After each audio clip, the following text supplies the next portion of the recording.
ഇന്ന് അവധി ദിവസമാണ്. അപ്പോൾ ഇന്ന് ഒരാൾ ഇവിടെ നേരത്തെ എഴുന്നേറ്റിട്ടുണ്ട്. നേരത്തെ എന്ന് പറഞ്ഞാൽ ഇവരുടെ സമയം ലീവുള്ള ദിവസം 10 മണി 10:30 ഇതൊക്കെയാണ്. അപ്പോൾ ഇന്ന് എഴുന്നേറ്റത് 9 മണി ആയപ്പോൾ എഴുന്നേറ്റു. അപ്പോൾ അത് നേരത്തെയാണല്ലോ.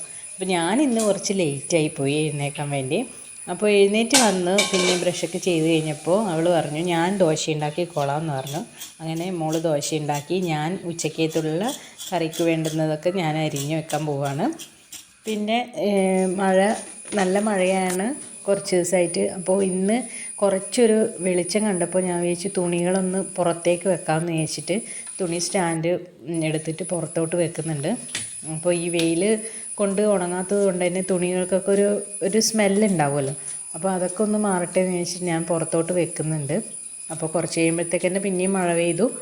എന്നാലും എന്താ പറയുക, ഒരു വെളിച്ചം തട്ടുമ്പോൾ ഒരു തുണിക്കൊരു മാറ്റം ഉണ്ടാവും, ആ സ്മെല്ലൊക്കെ. അതുകൊണ്ട് കുറച്ച് നേരം ഒന്ന് പുറത്തെടുത്ത് വെച്ചു. പിന്നെ ഞങ്ങൾ വേഗം ബ്രേക്ക്ഫാസ്റ്റ് കഴിക്കാൻ പോവാണ്. മോൾക്ക് ദോശ കൊടുത്ത് ഞാനും കഴിക്കാൻ പോവാണ്. അവൾക്ക് ചായ വേണ്ട, എനിക്ക് മാത്രമേ ചായ വേണ്ടുള്ളൂ. അതുകൊണ്ട് ഞാൻ ചായയൊക്കെ ഉണ്ടാക്കി, എനിക്ക് മാത്രം ചായ ഉണ്ടാക്കി.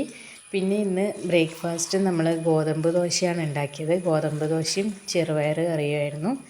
അപ്പോൾ ഗോതമ്പ് ദോശയിൽ ഞാൻ കുറച്ച് ഉള്ളിയും പിന്നെ പച്ചമുളക്, മല്ലിയില ഇതൊക്കെ ഒന്ന് അരിഞ്ഞിട്ടിട്ടാണ് ദോശ ഉണ്ടാക്കാറ്. അപ്പോൾ കുറച്ചുകൂടെ ഒരു നല്ല ടേസ്റ്റ് ഉണ്ടാവും ദോശ കഴിക്കാൻ വേണ്ടി.